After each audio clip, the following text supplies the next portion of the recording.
예배가 먼저다 라는 제목으로 하나님 말씀을 증거하겠습니다. 이스라엘 백성이 이제 가나안 족속과 치열한 전쟁을 치러야 하는 때를 맞이하게 되었습니다.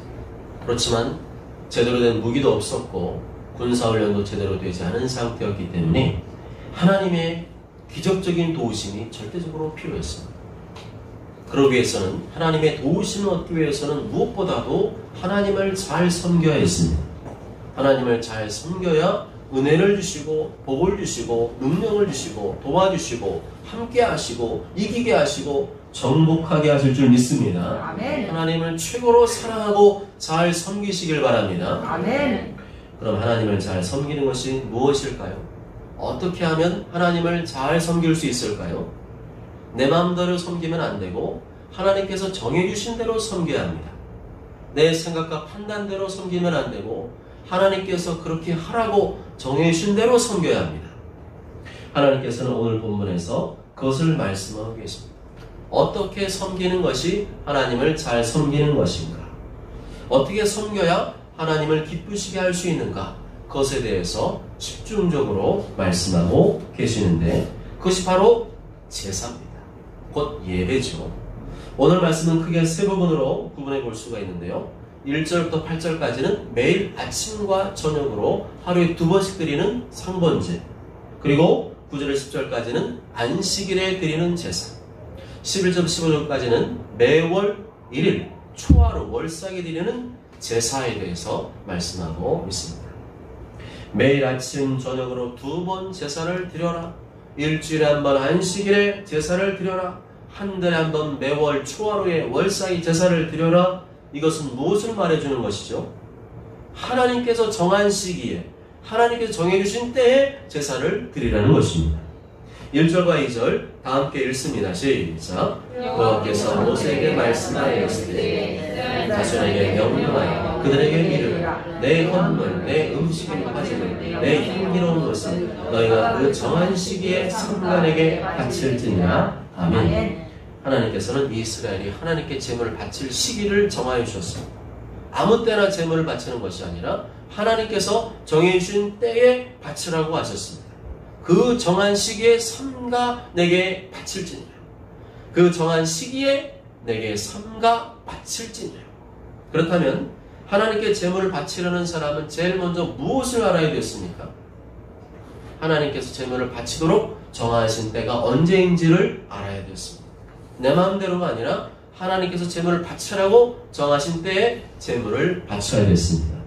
이것이 바로 하나님을 잘 섬기는 방법입니다. 여러분이 정말로 하나님을 기쁘시게 해드리기를 원하신다면 하나님께서 정하신 때를 지켜서 예배를 드려야 됩니다. 내가 편한 시간에 내 기분 내키는 대로 예배를 드리면 하나님께서 기뻐하시지 않습니다. 물론 개인적으로 하나님께 기도하고 말씀을 묵상하고 예배하는 시간은 본인이 알아서 정하시면 됩니다.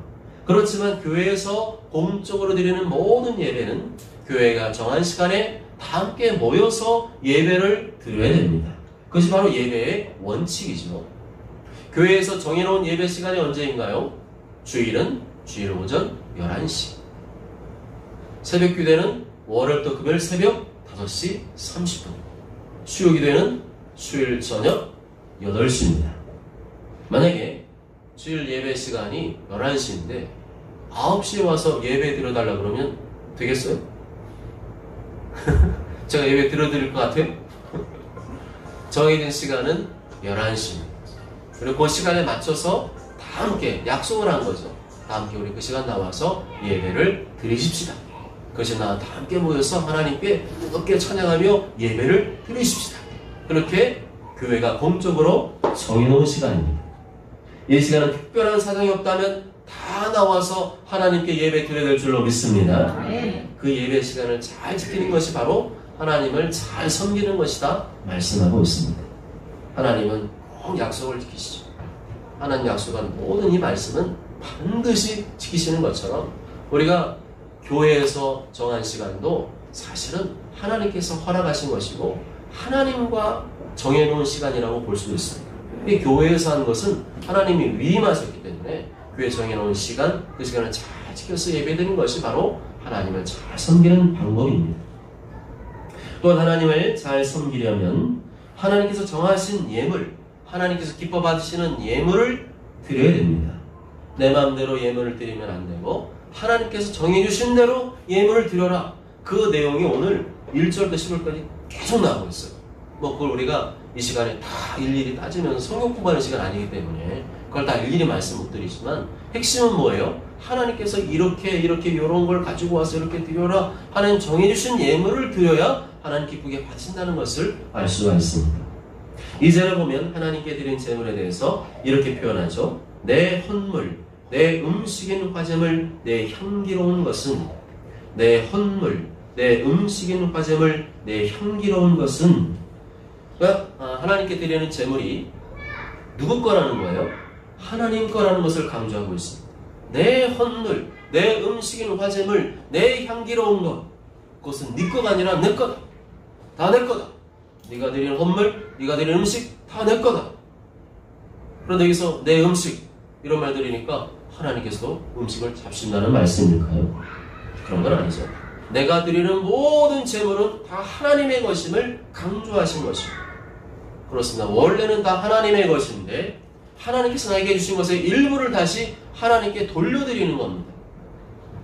그러한 돌려드리는 행위를 통해서 하나님 나의 주인이심을 고백하는 것이 바로 예물이고 헌금인 것이죠. 그러니까 헌금 드리면서 뭐 하지 말라는 거예요? 생색내지 말라는 거예요. 아까워하지 말라는 겁니다. 원래 다 하나님 건데 하는 것은 일부를 하나님께 돌려드리는 것일 뿐이니까 내가 생색낼 이유도 내가 자랑할 이유도 하나도 없다는 겁니다.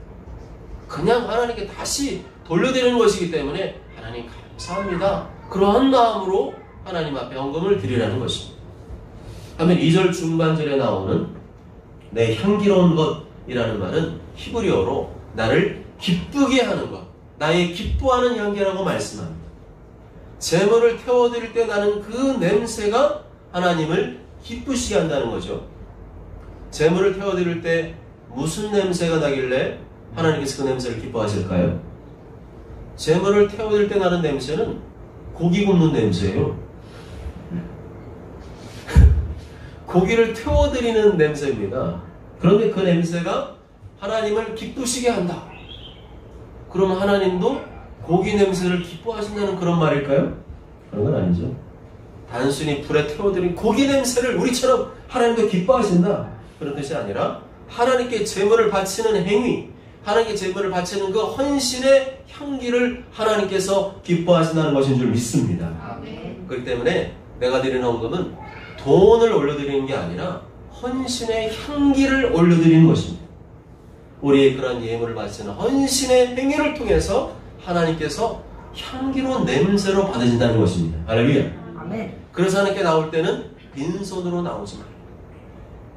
하나님께 우리가 헌금을 올려드리면 헌신의 향기로 올라가는 거예요.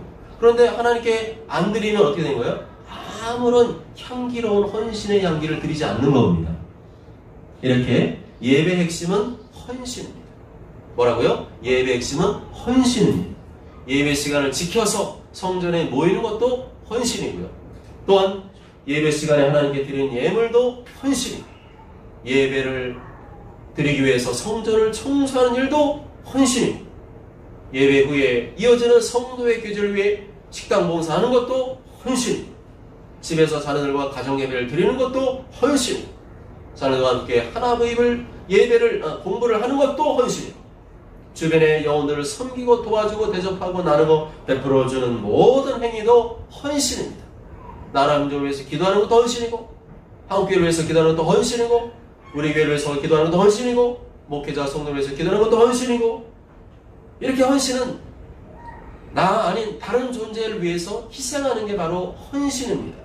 하나님을 위해 다른 사람을 위해 희생하는 것이 바로 헌신입니다.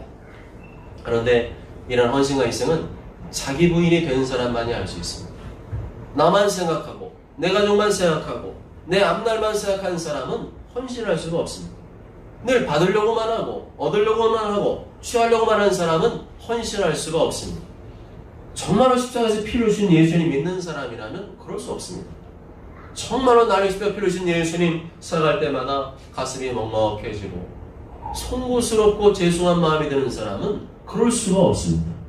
그래서 헌신하지 않으려 하고 쉬운 것만 골라서 하려고 하고 부담되는 것은 안 하려고 하고 자기 하고 싶은 것만 하려고 하고 그런 성도는 아직까지 십자가에 피를 죽으신 예수님을 제대로 만난 성도라고 할 수가 없습니다. 껍데기 성도인 것이죠. 그 십자가 앞에서 목 놓아 울어본 사람, 나 진리를 피를 주신 예수님을 위해서 예수님 향해서 너무도 죄송하고 송구해서 이렇게 살면 안 되겠구나, 이렇게 살면 정말로 안 되겠구나, 이젠 예수님의 살아야 되겠구나 확실히 결단해본 사람만이 헌신의 길을 걷게 되는 줄 믿습니다. 그래서 예수님을 만나야 됩니다. 예수님 만나야 됩니다. 예수님 만나야 되는데 만나려면 어떻게 됩니까? 집중해야 될 줄 믿습니다. 집중해야 됩니다. 피를 주신 예수님께 집중해야 돼요. 계속 집중해서 묵상해야 됩니다. 왜 예수님께서 십자가에서 피 흘려 죽으셔야만 했는가? 무엇 때문에 그러셔야만 했는가? 계속 집중적으로 묵상하시기 바랍니다. 그렇게 집중적으로 피를 주신 예수님 묵상하다 보면 예수님께서 언젠가 스르르 내 마음에 들어오실 줄 믿습니다. 성령께서 내 마음을 감동하시고 그 예수님이 정말로 나의 죄를 피로 주셨음이 믿어지게 될 줄로 믿습니다. 그 마음, 그 만남이 있는 사람이 헌신할 수 있는 거죠. 정말 이제는 그렇게 살면 안 돼요. 예수님 날 위해 그렇게 피를 주셨는데 예수님 날 이렇게 희생하셔 헌신하는 내가 이렇게 살면 안 되지. 내가 이제는 예수님에 살아야 되지. 내가 어떻게 하면 예수님에 살 수 있을까? 어떻게 내가 헌신하고 어떻게 희생하고 어떻게 충성해서 예수님을 기쁘시게 해드릴까? 그런 마음으로 헌신하시기 바랍니다. 아멘. 기도로 헌신하고 그런 사람이 기도로 헌신하고 물질로 헌신하고 몸으로 헌신할 수가 있는 거죠. 그런 사람이 나 아닌 내 가족뿐만 아니라 하나님을 위해 교회를 위해 영혼들을 위해서 헌신할 수가 있는 줄 믿습니다. 아멘. 또한 3절부터 8절까지를 보면 화제를 드리라 명령하는 것을 알 수 있습니다. 너희가 여호와께 드릴 화제가 이러하니. 화제란 말은 한자로 불화자에다가 제사 제자를 씁니다. 그래서 불로 태워드리는 제사가 바로 화제입니다. 하나님께서는 매일 하루에 몇 번씩? 2번씩 아침에 한 번, 저녁에 한 번, 2번씩 제사를 드리라고 하셨고 또한 제사를 드리되 1년 되고 흠없는 순양을 하나님께 드리라고 했습니다. 아침에 한 번, 저녁에 한 번 제사를 드리되 반드시 1년 된 흠없는 수컷을 순양을 하나님께 드리라고 하셨습니다. 여기서 말하는 흠없는 순양이란 온전한 제물을 이어야 된다는 겁니다. 병든 것이나 저는 것이나 상처가 있는 것이나 모난 것이나 그런 건 안 된다는 거예요. 존귀하시고 위대하신 하나님께 드리는 제물이기 때문에 흠없고 온전한 제물을 바쳐드려야 한다는 것입니다. 아멘. 제물을 받으시는 분은 온 우주 만물을 창조하신 위대하신 하나님이시기 때문에 그분의 존귀와 영광에 걸맞는 제물을 바쳐야 될 줄로 믿습니다. 그것이 바로 하나님을 공경하는 것이고 하나님을 기쁘시게 하는 것인 줄 믿습니다. 그렇습니다. 우리가 하나님께 드리는 예물은 온 마음과 정성을 다해 드려야 됩니다. 그분의 존귀와 영광에 걸맞는 예물을 드려야 됩니다. 예배 시간에 되어서 주머니를 뒤져서 나오는 그 돈을 드리는 것은 헌금이 아니죠. 준비가 안 된 것은 헌금이 아닙니다. 미리 주일 전에 좀 더 그때 닥쳐가지고 하는 것이 아니고 미리 내가 은행 갈 때나 ATM 갈 때 그때마다 항상 머리에 생각을 하는 거죠. 이번 주에 내가 헌금을 준비해야지. 미리 헌금을 준비해야지. 얼마를 준비하면 되지? 미리 준비해서 드려야 됩니다. 11조를 준비하고 주일 헌금을 준비하고 감사함도 준비하고 목장도 준비해야 됩니다. 모든 헌금은 하나님의 말씀과 뜻을 이루기 위해 쓰여지는 것이기 때문에 이것보다 값지고 보람 있는 일은 없습니다. 우리가 드리는 헌금은 교회 운영을 위해 쓰여집니다. 목회자 생활을 위해 쓰여집니다. 어려운 교회 선교사님 이웃들을 위해 쓰여집니다. 꼭 필요한 곳에 하나님 곳이 합당한 곳에 쓰여집니다. 그렇기 때문에 하나님께 드리는 헌금을 드리는 일은 아까운 일이 아니라 매우 값지고 보람 있는 일입니다. 이 세상 그 어떤 것보다 의미 있고 가치 있는 일입니다. 내가 하나님을 사랑하는 마음으로 그분의 뜻을 이루어드리기 위해서 드리는 헌금 그것보다 가치 있고 귀한 일이 어디 있겠습니까? 만약 하나님께 드리는 헌금이 아깝다 생각하는 사람은 적게 드리고 인색하게 드릴 수밖에 없을 것입니다. 모자라고 흠이 있는 것을 하나님께 드릴 것입니다. 교회가 어떻게 돌아가든 말든 목회자가 어떻게 먹고 살든 말든 전도가 선교가 어려운 일도 어떻게든 말든 그렇게 신경 쓰지 않을 것입니다.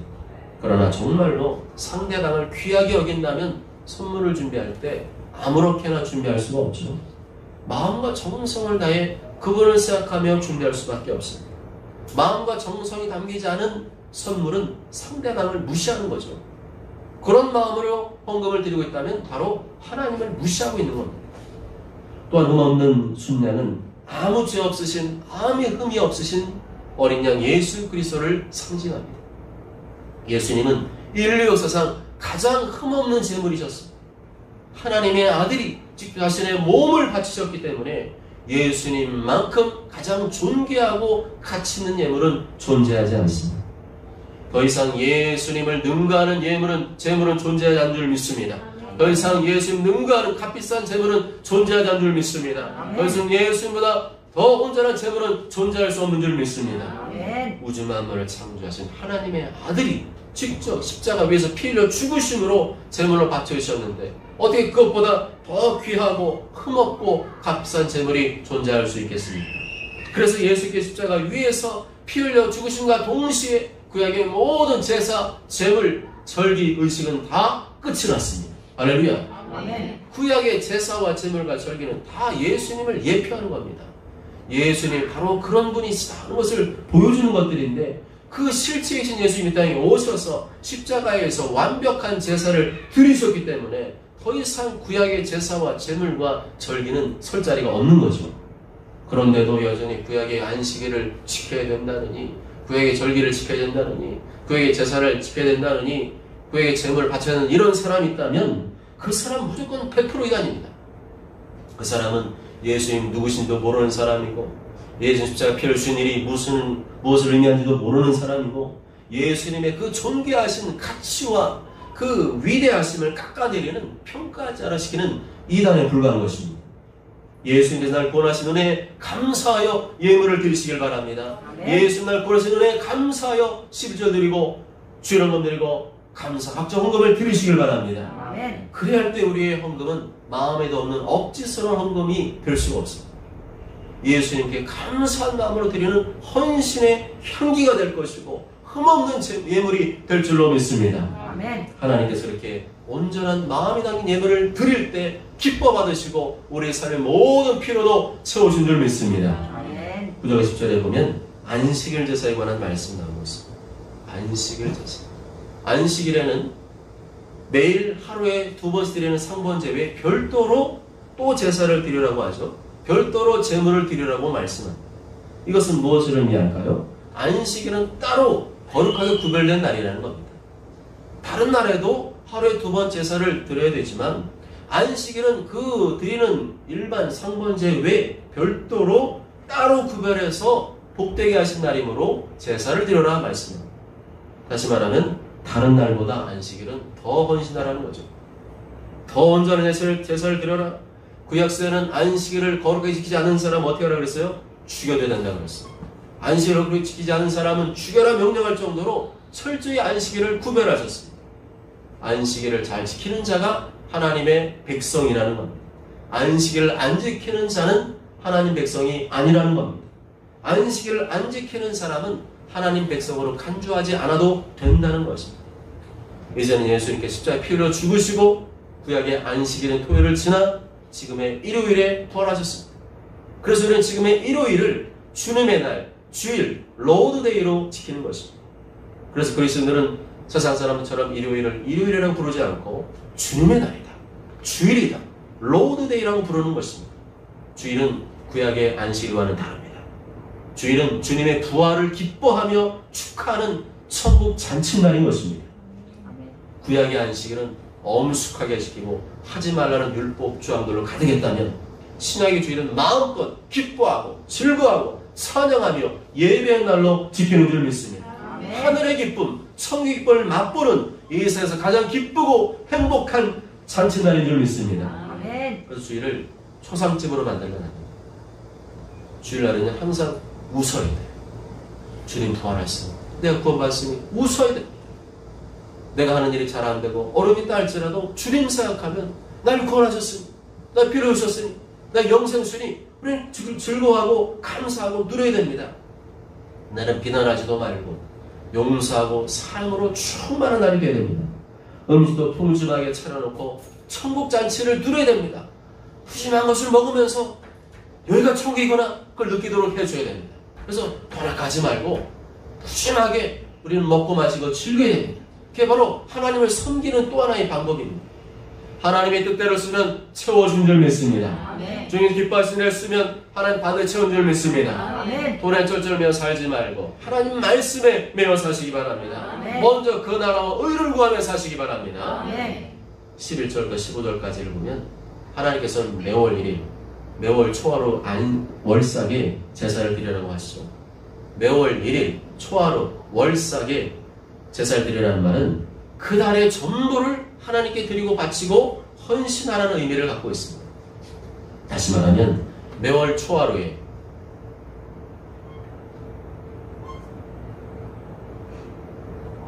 예배 시간에는 집중 안 하는데 어떻게 설교가 들리겠어? 집중하는데 어떻게 하나님 은혜를 받을 수 있겠어? 그리고 하나님 일주일 동안 하나님 말씀을 할 수 있겠어? 그건 불가능. 예배 시간 이 시간 집중 못하면서 한 주간 주님께 집중을 산다? 불가능한 일이죠. 이 시간 온전히 주님께 집중하시기 바랍니다. 집중하십시오. 모든 예배에 집중해야 됩니다. 집중할 수 있도록 주일날 전에 토요일날은 일찍 자는 거예요. 그리고 주일날 전날은 노는 날이 아니라 주일을 준비하는 날로 삼아야 됩니다. 그런 마음을 가지고 있어야 다른 것을 하더라도 내일은 주일이지. 내일 주일에서 내가 준비해야 되지. 그런 마음으로 준비하고 나와야 내가 피곤하지 않고 좋은 컨디션으로 하나님께 집중하여 예배 드리고 하나님 말씀을 받고 은혜 충전하고 한 주간 승리하며 사는 줄로 믿습니다. 이렇게 매월 초하루의 하루를 하나님께 맡기는 것은 오늘 우리에게 대단히 중요합니다. 무슨 일을 하든지 내가 하겠다고 하지 말고 하나님을 의지하며 맡겨야 됩니다. 내가 할 일은 내가 하되 모든 과정과 절차는 하나님께 맡기며 의지해야 됩니다. 왜냐하면 모든 것을 주관하시고 이루시는 분은 내가 아니라 하나님이시기 때문입니다. 하나님이시기 때문입니다. 하나님이시기 때문입니다. 바로 그렇게 새롭게 다짐하고 결단하기 딱 좋은 때가 언제라는 거예요? 매월의 시작인 첫날인 초하루라는 겁니다. 매주의 시작인 주일이라는 겁니다. 매하루의 매일의 시작인 새벽이라는 겁니다. 하루의 시작도 한 주의 시작도 한 달의 시작도 하나님께 맡기며 의지하시기 바랍니다. 그 시간은 특별히 지켜서 하나님께 나아가시기 바랍니다. 그렇게 시간을 정해서 헌신을 결단하고 하나님을 의지하며 사는 성도가 하나님을 사랑하는 성도요 겸손한 성도인 줄 믿습니다. 그러한 성도가 하나님의 은혜와 복을 누리게 되는 줄 믿습니다. 사랑 여러분, 세상은 만만하지 않습니다. 세상은 강한 힘과 군사력을 가진 가난한 족속들과 같습니다. 그들을 이길 힘이 여호수아에게는 없었습니다. 여호수아 군대도 하나님의 도우심이 없이는 절대로 싸워 이길 수가 없었습니다. 우리도 마찬가지입니다. 하나님의 도우심이 없이는 세상의 악한 것들과 세상의 악한 풍조와 맞서 이길 수 있는 방법이 없습니다. 하나님의 절대적인 도우심이 있을 때에만 승리하고 정복할 수가 있습니다. 그런데 그 방법이 뭐라고요? 놀랍게도 제사라고 말씀합니다. 예배라고 말씀합니다. 예배가 살면 승리하는 것이고 예배가 죽으면 실패한다는 겁니다. 매일 아침 저녁으로 2번씩 드려라. 안식일에 별도로 드려라. 매월 초하루에 별도로 드려라. 그렇게 말씀했습니다. 이 말은 무슨 말입니까? 전쟁 준비만 하지 말고 네 노력과 애씀만 하지 말고 예배를 앞세우라는 겁니다. 예배를 앞세우십시오. 예배를 지키는 일이 가장 강력한 전쟁 준비라는 것입니다. 아멘. 그때마다 하나님께서는 정하신 제물을 바치라고 하셨습니다. 제사 때마다 정하신 제물을 바쳐. 그걸 예배란 뭐라는 거예요? 헌신이라는 겁니다. 내 마음과 정성을 다해 헌신의 향기를 드리는 시간이 예배라는 겁니다. 다시금 하나님께 하나님을 향한 나의 결단과 다짐을 각오하는 시간이 바로 예배 시간이라는 것입니다. 매일마다 아침에도 결단하고 매 주일마다 또 결단하고 매월 초하루에도 결단하고 계속 결단하는 거예요. 그냥 놔두면 인간은 자기 마음대로 살기 때문에 계속 결단하는 거예요. 매일 아침에 일어나면 결단하고 저녁에도 결단하고 주일날 되면 결단하고 매월 초하루 되면 결단하고 또 주중에도 중간에 이방해지기 때문에 술을 와서 또 주 앞에 결단하고 계속 예배드리고 결단하며 나아가는 자를 하나님이 도와주시고 함께하는 줄 믿습니다. 아멘. 다른 무엇보다 예배를 앞세우라 오늘 말씀하는 거죠. 하나님께 대한 헌신과 결단을 앞세우며 주님 앞에 헌신의 향기를 올려드리는 것, 하나님 의지하며 하는 것이 바로 하나님께서 이 삶 가운데 도와주시는 비결임을 말씀하고 있습니다. 모두 저런 모두가 하나님의 도우심과 기적을 경험하려면 예배가 먼저라는 사실을 기억하시고 교회 모든 예배에 빠짐없이 참석할 뿐만 아니라 예배 때마다 정성껏 예물을 드리며 온전한 헌신을 결단하게 되시길 주님의 이름으로 축복합니다. 아멘. 아멘.